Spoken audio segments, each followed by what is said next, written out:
গাজায় ইসরায়েলি হামলায় একদিনে কমপক্ষে আরও 100 ফিলিস্তিনি প্রাণ হারিয়েছেন, যাদের মধ্যে 34 জন মানবিক সহায়তা নিতে যাওয়া মানুষও রয়েছেন বলে জানিয়েছে গাজার স্বাস্থ্য মন্ত্রণালয়।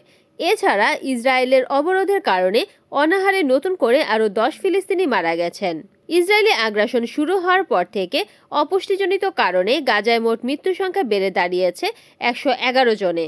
বিশ্ব স্বাস্থ্য সংস্থা জানিয়েছে 2024 সালের শুরু থেকে এখন পর্যন্ত যেসব শিশু মারা গেছে তাদের মধ্যে 21 জনের বয়স 5 বছরের নিচে।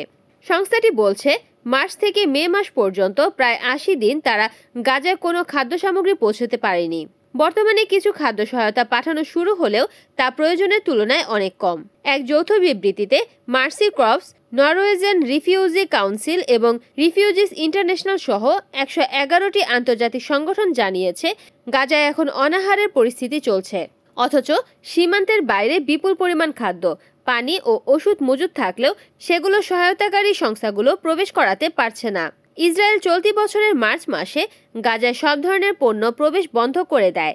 এরপর মে মাসে অল্প পরিমাণে সহায়তা প্রবেশ করতে শুরু করে, যা বিতরণ করেছে যুক্তরাষ্ট্র সমর্থিত বিতর্কিত গাজা হিউম্যানিটেরিয়ান ফাউন্ডেশন।